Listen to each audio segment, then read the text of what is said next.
Welcome to the Stewardship Leader Podcast, brought to you by the Christian Stewardship Network. CSN exists to teach and equip church leaders the biblical perspective on finances so they can speak with authority, confidence, and integrity. To learn more, visit us at christianstewardshipnetwork.com.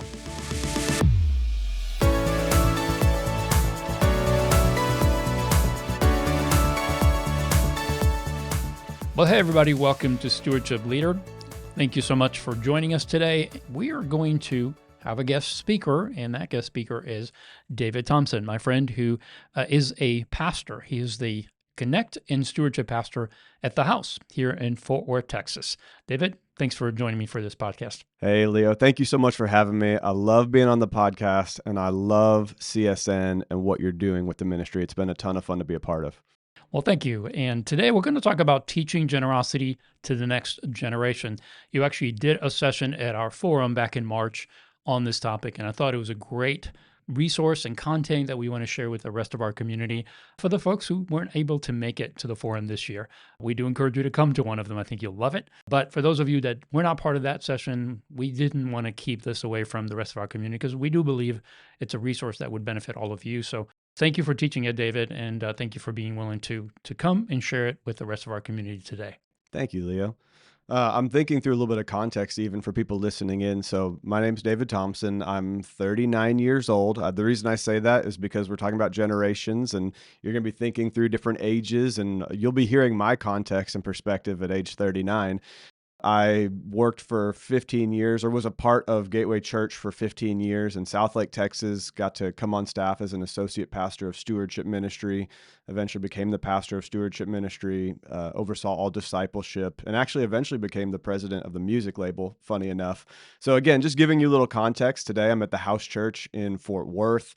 It's about 2,000 people, and it's a totally different vibe and culture than Gateway Church. Gateway was a little bit more professional. Southlake had I don't remember the exact annual income of Southlake, but the median household income was at least $175,000. I want to say it was maybe $200,000. Yeah, it's probably way above that. Yeah, it's maybe $250,000. And then the house is actually located in Watauga, and I think the median household income is somewhere around $75,000, maybe $60,000, somewhere in that range. And so we have a lot of very young families at the house, and Gateway was a little bit more established with maybe older families, 40s, 50s may have been the median age, whereas here at the house it may be 20s and 30s. And so I'm sharing this just to give you a lot of context for what I'm going to share today and how I think through these things, and knowing I come from a really large church, 30,000 people with a little bit older, a little bit higher income, to now a little bit smaller church. And I say small, 2,000 people. I guess it depends on the scale you're looking at. So it's not really small, but to me, it feels a little bit more homey than where I was previously. And just I'm giving you that context up front. So as we dig into these numbers, some of this stuff begins to elaborate and make a little bit more sense of why I'm sharing certain things the way I'm sharing them. Yeah, and also the important thing to understand is, both David and I are not in our 20s. So Yeah. teaching people that are in their 20s and 30s or under 40, David's more equipped. Obviously, a little bit. He looks younger. Obviously, he doesn't have as much gray hair as I have. Got a if few. He has any, Got a few. A few. But the point is, we are having to communicate to a younger group of people that may or may not accept a guy that's 55 like me as easily or as readily and listen to someone like me as they would someone younger. However, I don't think they judge us so much on what's our age or our look. They judge what's coming out of our mouth. Is it relevant? Is it valuable? Does it support them? Does it answer their questions? And that's what I love about the content that you taught in this breakout and what you're going to share today, is that it is very applicable. And I think for the community that's listening, the leaders that are listening to this podcast, that are also challenged with having to minister and to teach this group of people. There's really just to resource them and help them understand that they can relate, they can communicate to this group of people, even if they're maybe outside of that group. Yeah, that's really good. So I have something jarring for you to begin. This is something that jarred me. I was watching a conference, a video of something that Gary Vaynerchuk shared at a large conference that was focused on technology, but I think it applies here in order to shake us up a little bit. This is just to shake us. So 25 years ago, give or take, we all used to keep food menus in the drawers in our home. And now, my home, we didn't have a lot of money growing up, so we didn't eat out hardly ever. But we had a Pizza Hut menu in our drawer and a little Chinese, restaurant menu. This used to be fairly common practice. You would call the restaurant and you would go and pick up the food, and that's how you might order out if you're going to order out, right? And I know many of us that are listening today still do this. But this really was the 20 years ago model. Today, people in the millennial generation, Gen Z, it's all on our phone. Everything, DoorDash, Uber Eats, Grubhub, it's 100 menus within 15-mile radius of your home. And when you click the button, you have it delivered to your home. You never have to talk to anybody. So I'm of the generation where I still call my local pizza place and go pick up a pizza. I still do that. Oh, Yeah. no. I Well, don't. I'm actually the kind that just does it on the phone. But well, anyway. and part of it is my local pizza place doesn't have a good app or a good online ordering okay, system, okay, right? makes sense. And I have a special pizza that I want, and that doesn't really work in the app to order it that way. It's really weird, but that's their fault. And think about this. I'm still willing to do that with that pizza place. Think of your church and the next generation. Are they going to be willing to do the old way, or are they going to pivot? There are a lot of people that will pivot away from this pizza place because there's not an easy ordering system online. Think about that. Now think 10, 15 years from now. We just finished the Generation Alpha, just finished being born. So Generation Alpha, I think the last kind of year of birth was 2024. And so, millennials, Gen Z, and then Gen Alpha flips back from Z now to A. When they are 10, 15 years from now walking around at age 15, 16, they're going to have wearable devices on their body. It could be a small wristband. It could be a small patch that's just on your stomach or like on your back somewhere. It could be right behind your ear, right? Just a little thing. And that device will keep track of when they eat, what their favorite places to eat are. And it will literally know, hey, it's about 30 minutes before you usually eat. Here's 3 options for you within, 5 miles of things that you always order. You always ordered this, and here's 2 more options. Yep. I mean, the technology is about to get crazy. Yep. And I say that just because we go from us all having menus in our drawer to 15 years from now, the next generation is literally going to have something that orders for them and delivers to their location without them having to type in where they are, because it knows where they are. And I know it's a little bit crazy, but that's the way we need to be thinking about interacting with the next generation, even the systems that we have within the church.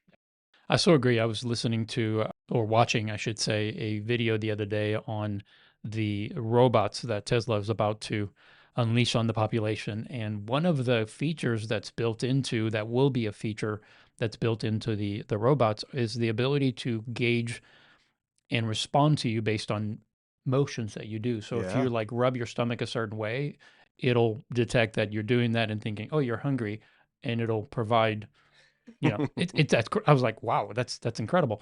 Because a gesture, not even you speaking to it, a gesture would mean something. Yeah. So it's going to learn to adapt to what you need. This technology is just skyrocketing. In some ways, it's somewhat like scary in some ways for me as an older guy. Oh, it's totally scary. But at the same time, it's the reality. And when we're talking about communicating to every person that comes into our churches, from the young to the old, we need to be aware of how they process things differently, how they receive information differently, and what draws them in, what repels them, so that we are effective in our communication, especially to something as important as stewardship and generosity, because it is central to our good. walk with Christ. And I have a lot of content I want to share, and I'll hit that, but I have one more jarring illustration, and this one really jarred me. This one hit me like, what? That's weird.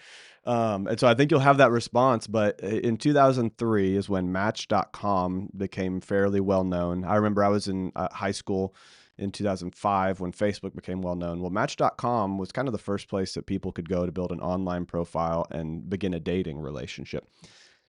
Anyone who met anyone online through Match.com in 2003, 2004, 2005, did not tell anyone that they met online. They lied. They're like, oh, I met this person at the coffee shop. I met this person at church. No, but everybody was embarrassed if they met somebody online back in 2003, 2004, 2005.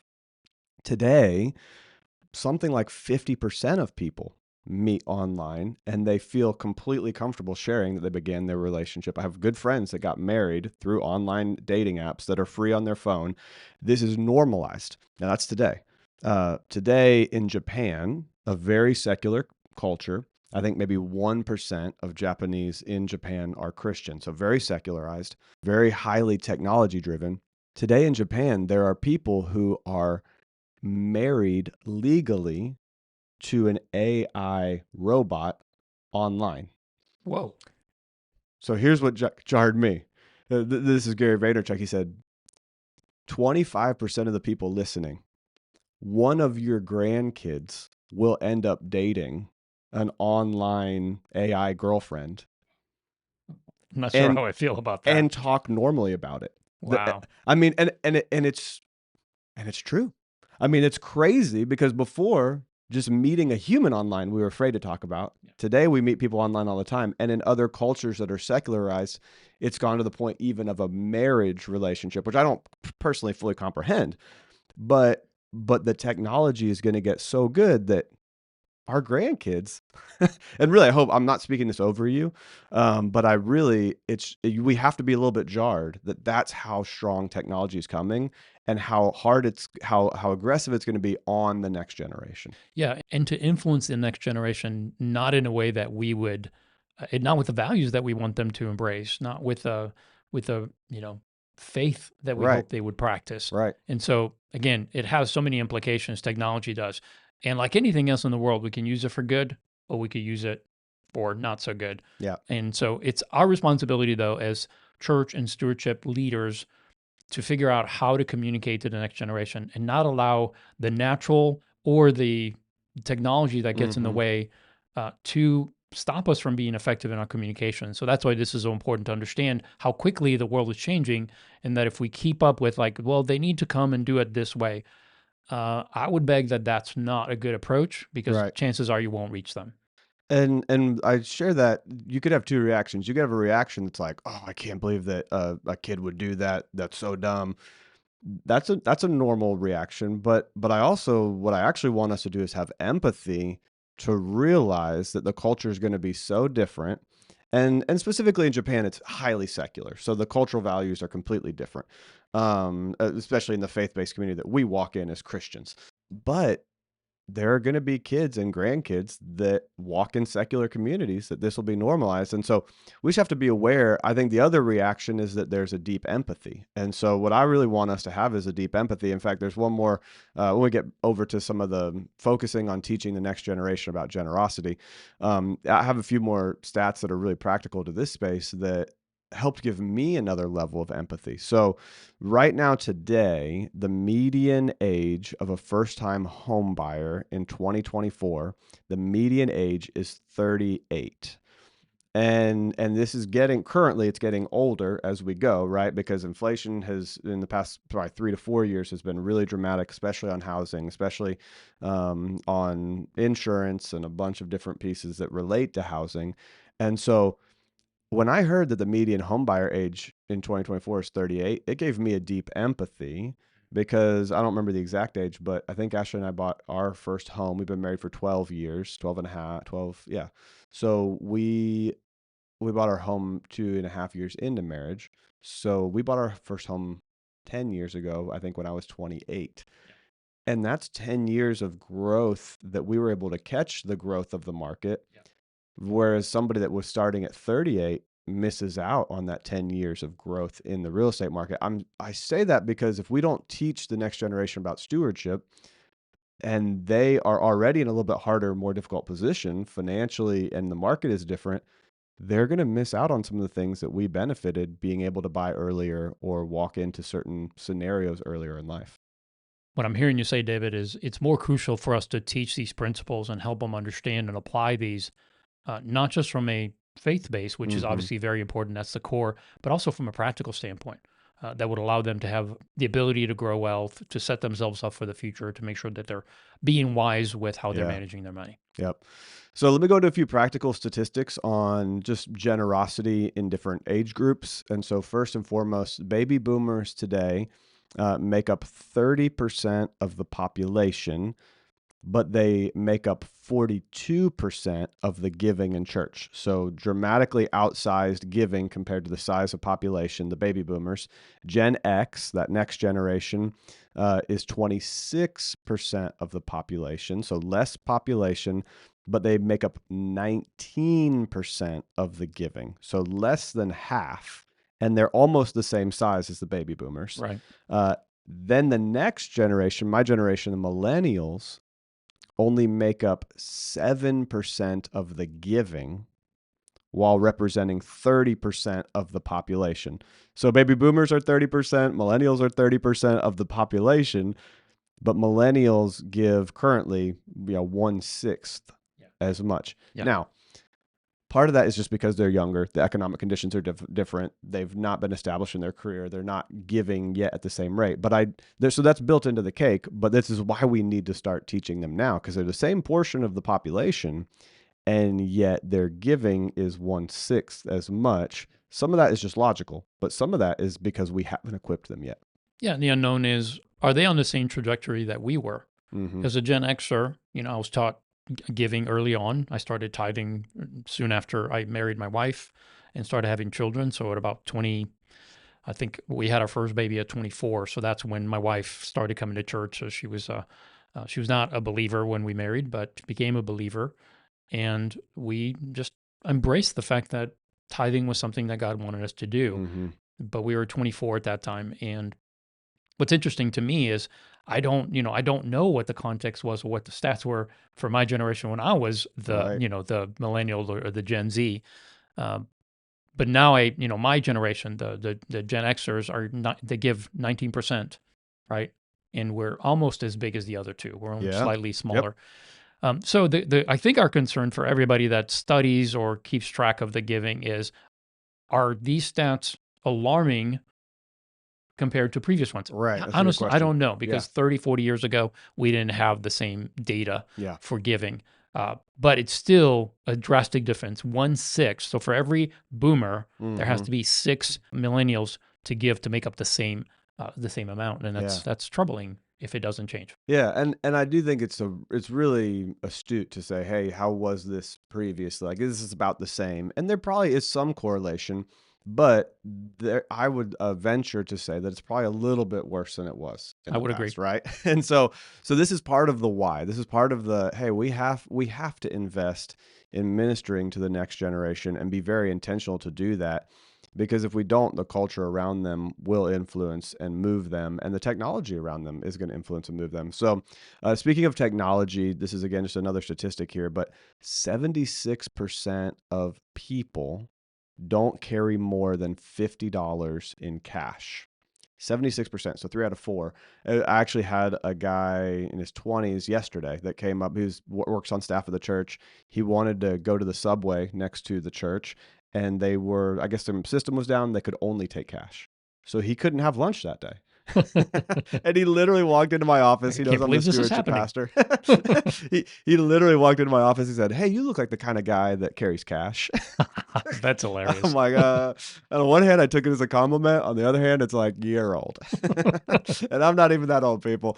And so, yeah, I had more than $50 in cash. Mhm. But I'm also a stewardship pastor. I'm a little bit of a unique individual.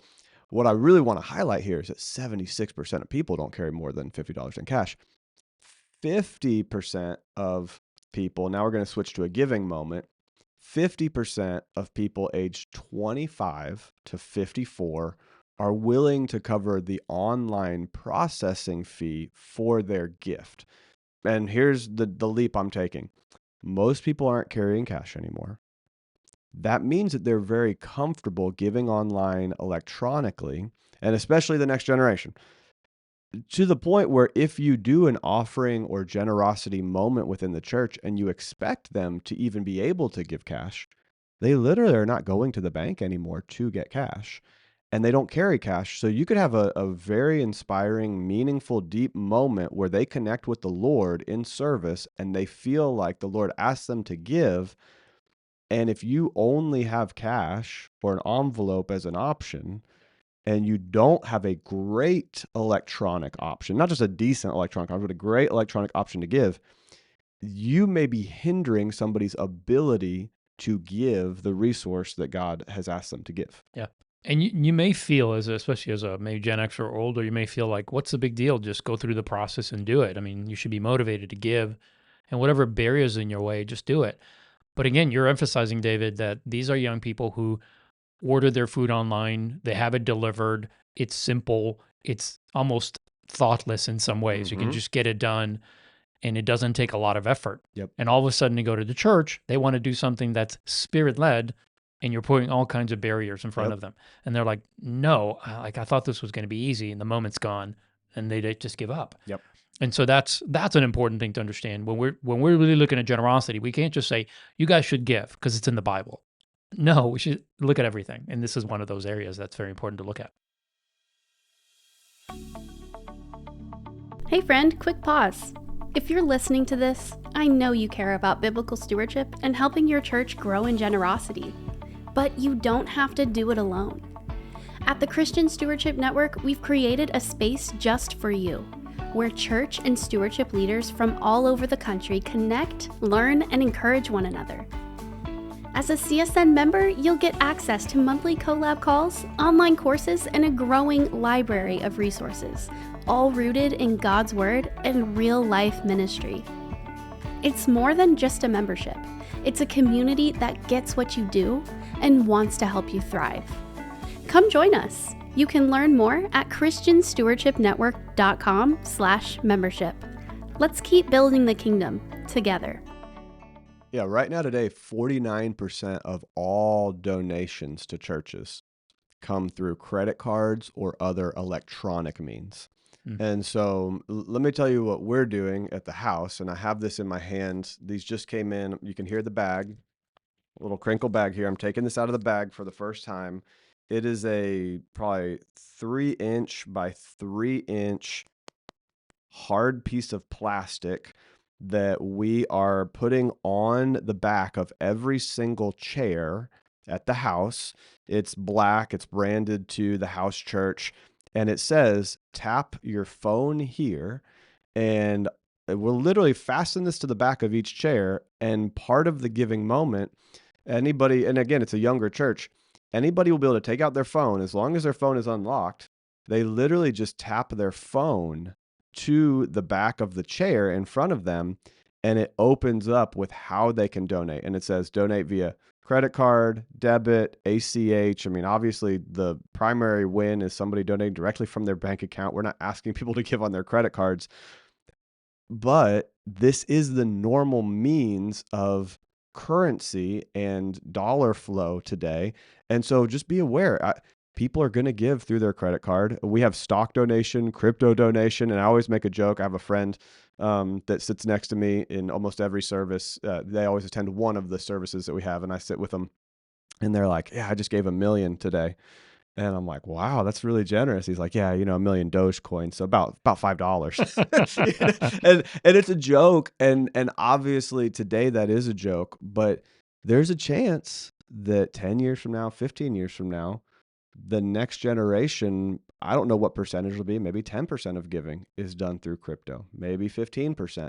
And that's 10% you can't afford to miss out on. So literally this tap technology is the next decrease in barriers to entry. Yeah, agreed. And I think eventually we will get to digital type of currency, whether that's, taking the dollar and making digital or however that's going to look. But the reality and what David is saying so clearly is this is not what might happen. This is what's happening right now. And it shouldn't be in any way, and I know we're spending probably more time on this than we need to, but again, depends on who we're speaking with. A lot of the folks that are in community and are in churches that are trying to teach on stewardship and generosity have considered this, that this cannot be a barrier to people. Yep. Maybe some churches are not as far along in this process of implementing something like this, But it is part of what it's important to understand when you're dealing with the younger generation, Yeah. that this needs to be almost automatic. You need to do this if you're going to have any chance on getting them engaged. And I was offended the first time not offended, but kind of. I was on the verge of offended when somebody for the first time was like, "Oh, I give on my credit card," or like, "Hey, how come the church doesn't accept credit cards?" Because at Gateway for a season we didn't accept credit card giving, and that was very intentional because we're like, why would we allow you to go into debt to give? So let me just say, if you think that way, I lean with you. I've felt that way myself. Yeah. But it's a means of exchange that most of the culture walks in today. As stewardship pastors and leaders, obviously, we don't like debt. And so we're like, well, we don't want somebody to go into debt in order to give. I totally agree. And yet, this is also how many, many, many people just do their daily life and they pay it off at the end of the month. So we cannot eliminate those folks from the ability to give. Yeah, it's just judging that, oh, they're automatically going into debt. Well, we don't know that. don't So know, we right. shouldn't even judge that. We should just trust that they have the wisdom and the maturity to not do that. Right. They should not go into debt in order to give, because they're not supposed to give from the credit card. Hmm. It's not borrowing to give to God. It's give what God has given you, give the first portion back to him, which is always should be positive and not debt. So And I believe that God is comfortable with mediums of exchange, Sure. and I don't think he's surprised by that. And let me tell you, even going back, God planned this from the very beginning. He said, "Hey, you should come to a festival 3 times a year, or to a feast 3 Mhm. times a year that's right. at the temple in Jerusalem. If you lived in Galilee, and maybe 100 miles away, whatever the distance was," he said, "Go ahead and store up throughout the year 10%." And exchange it. Let's say you're a farmer, exchange your sheep and turn it into gold, and then bring that gold and silver to the storehouse. Bring it to the temple for the feast.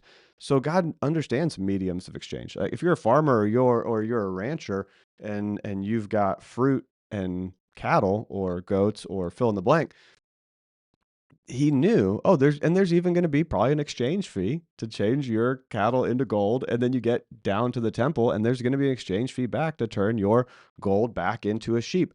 And this is part of why Jesus ended up flipping tables, was because the temple was charging exorbitant rates for the exchange and had some heart issues with the type of, offerings that they were preparing and the quality of the sheep. So there's a lot that goes into that. But what I do want to say is, going back even to the Old Testament, God understood mediums of exchange. And so I don't think we need to be offended, even though my initial thought was to be offended the very first time I ever heard somebody giving on a credit card. It shocked me. Okay, real quick, I want to pivot for a second just to how Gen Z and the next generation learns and absorbs, because we're going to teach the next generation. And I'll give you some practical ideas in a minute. But if we're going to teach them, we need to know where they live. So they live, doesn't matter geographically where they live, they live on their phone, period. End of story. Gen Z spends 6 hours and 30 minutes a day on their phone. And I hate that thing. Like about once a month or every, so often, my iPhone will say, "Would you like to know how much time you spent on your phone last week?" No, I thank say, you. "No, thank you. I don't want to know." I'm embarrassed because it's probably not that far off from what Gen Z does. And I'm a millennial. Gen Z spends over an hour a day or close to an hour a day on TikTok alone. One app, an hour a day. Mm. So if you're going to get in front of somebody in the next generation, it's going to be through social media and a place where they connect on their phone, TikTok being one of those primary places. This is really interesting to me. For the next generation, Gen Z, definitely we'll get there with Gen Alpha, but right now, millennials and Gen Z, 60% of their searching is done through Instagram and TikTok. Now, I do close to 100% of my searching on Google. Yeah. Close. Now I've also pivoted to typing out questions. I do actually, maybe it's 70% on Google. I do a lot on YouTube, which is also owned by Google. But I do a lot on YouTube. I'll be like, how do I do this? What does this mean? What am I? Because they'll give me a video of it. But that's a long form video on YouTube. In TikTok, I could have a 60-second answer to my question in a video format that's highly engaging. This is where the next generation is going for their search, is into Instagram and TikTok. And that's a Meta platform, and then a TikTok platform, ByteDance. So we just have to know that's where they live. And if we're going to influence them, we have to now be able to cultivate and curate personal, authentic, short stories, because that's what TikTok is.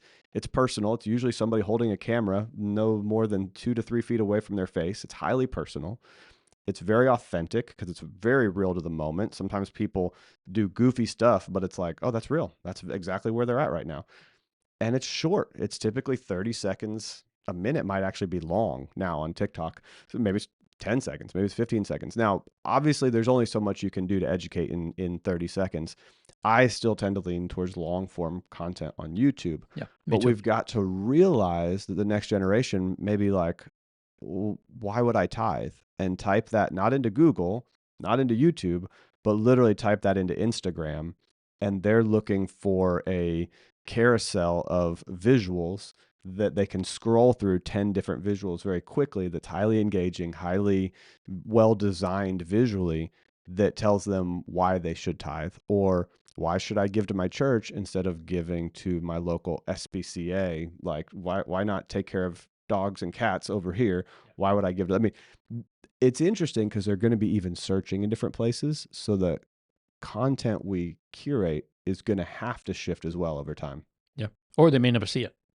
They And won't. that's something to really consider, because if all you're doing is creating something that you're comfortable with or you're familiar with, and it's the way you get information, you really have to step outside of that and get uncomfortable to figure out how to do it.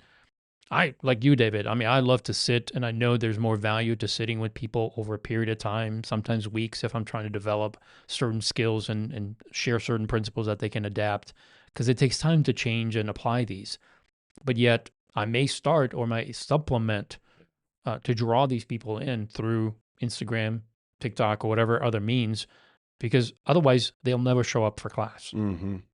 And one nice thing is that there's still mostly a culture of people inside of a church will come to a class, but that still is shifting. We see people that, I mean, even coming to church weekly, Yeah. it's twice a month instead of 4 times a month, right? Mm. It's we see the shift already. So, all right. So, who else has mind share with these kids in the next generation? If you're the stewardship pastor or stewardship leader, it's probably not you. This is so And true. I'm 39, and I don't relate as much to our youth ministry, our student ministry, our house young adults, age 18 to 30. Like, I don't spend as much time there. So who has the mind share or the relationship? It's our youth pastor. It's our young adults pastor. And I'm the discipleship pastor. So I also get to teach classes. So I do get some of their mind share because they do come to classes, some of them. But if you're the stewardship leader, you now have to go build relationship with the student pastor, the young adult pastor, the discipleship pastor, whoever's over discipleship ministry. And I would even recommend reaching out to the global ministry and becoming in relationship with your global and giving and outreach ministry, because these are the places where the next generation is hanging out. They're hanging out in youth and young adults. So you now have to build relationship with that young adult pastor. And a lot of them are inspired to go minister to the world or do local outreach. They have a heart to serve people. So you need to know what the tools and resources are for them to be able to give through global, through missions trips, through local trips, through global trips. So as a leader, this is where you need to be spending your time. And let me give you a few just practical ways that we've implemented teaching generosity and stewardship. We pair the two pretty much all the time, where we want to teach them practical tools and resources to live and manage their finances well. And then we also implement the heart of generosity in teaching what it means to be a biblical giver, put God first, be a blessing to others around them. So you need to build relationship with different pastors within the church. And then B, one thing that we've done that's been extremely successful is we have cultivated actually a young adult financial workshop. And so actually Leo and I taught this past semester at the church, we taught a class called Getting Money Right, and we did a 7-week workshop. Now it's funny because the house church is a younger demographic church, so it almost feels like a young adult workshop, even though it was open to the whole church. But in the past, we've actually taught specifically, we'd have in one room, we'd be running an adult version of the Getting Money Right workshop. And then in another classroom just down the hallway, we'd be running a young adult version. And before I kind of fit more in that young adult space. So I would teach maybe the intro portion for the young adult workshop, but then I would hand it off to one of the more influential young adults in the ministry that wanted to learn how to teach, wanted to learn how to grow in their ministry abilities. And so I would empower one of the most influential young adults to teach the other half. So I would teach half, then they would teach half. And then I found a guy and a girl, and they would switch off. And so then you'd have a really strong female dynamic and presence and perspective that was teaching half of the class, and a strong male dynamic and presence and perspective. So then you got the full gamut, because they're hearing from their peers, and they're able to relate to the people that are teaching the class. So I would help teach and inspire the leaders, but then I would literally hand off and let them teach the next generation. And I would monitor, I'd sit in the back of the class, and if there's something that they need to be coached on, I would coach them. But honestly, there's some very high caliber young adults that you can hand this stuff to, but they just need a great tool and a resource to run with. Yeah, and what I love about that, David, is that you're, one of the most effective way to get cultural change and have bigger impact is to use influencers to help you leverage your message, because they're people that are already listening, right? That group's already listening to this influencer in their group, in their peer group. So rather than you trying to be more effective and trying to bring in your knowledge and expertise, when you don't really have that relational capacity and buy-in yet, it's kind of an uphill battle to do that, and you're going to be marginally successful if you are. But when you bring along someone that's already bought in, the young adults pastor, the youth pastor, the kids pastor, then you're basically saying, here's your peer that's agreeing with this message that you guys need to hear. Yeah. And it's instant buy-in. All right, I'm going to hit a few just really quickly tactical ways to do this. Again, first, do a young adult financial workshop dedicated directly to young adults specifically. Another great idea for high school age, so that's maybe 7th grade through 12th grade or 9th grade through 12th grade, highly experiential learning. So one thing that we did is we set up meal preparation, rice, beans, protein, and created meal packs that we then were able to hand out either to people that were in the Metroplex that needed meal assistance, or we would ship them off through our global ministry to other countries and feed 1,000 people, 5,000 people in another country. But the high school ministry got to hands-on scoop rice in the auditorium, scoop beans, scoop protein, and put it into packs and be ready to ship it. Those experiential learning moments. Homeless ministry, go to a homeless shelter or a place where we get to feed the homeless, very hands-on, get to see a different side of life, really minister to somebody one-on-one. Local missions trips and global missions trips. This is the time in life when their brains and minds are being formed, and a desire and a heart for missions can be cultivated the best, because they'll go to another country and have a completely brand new experience that will radically help shape their formation as a young adult. So that's really big for high school ministry. Something that I think would be really cool for your kids ministry. For all of these, I've got a form. We can make it available in the description, or Leo can send it out with this podcast, but it's just 10 simple things, the stewardship principles that need to be imparted. There's 10 stewardship principles that we need to impart, and there's more than this, but it's a simple form. I won't run through them all, but God owns everything. We are stewards. Live within your means and avoid debt. Put God first. Give generously. Save for the future. There's a bunch. But it's very short and simple. If you can hand this form off and have a conversation with a kids pastor or a youth pastor and ask them how they think they can implement and share these tools and this understanding with that generation, then what you're doing is you're empowering that influential leader for that space to share the tools and resources. And then another thing that we've done with kids ministry is we have, I'm trying to think what we call them. We call it Kids Cash. That's right. We call it Kids Cash. And, they get it if they bring their Bible. They get it if they bring a friend. They get it if they give to the church. I think they get some Kids Cash. Yep. Memorize the scripture, that kind of thing. Yeah, that's it. Memorize the scripture. And so they get some Kids Cash, and they're able to exchange it for little toys and like fun stuff at the end of service.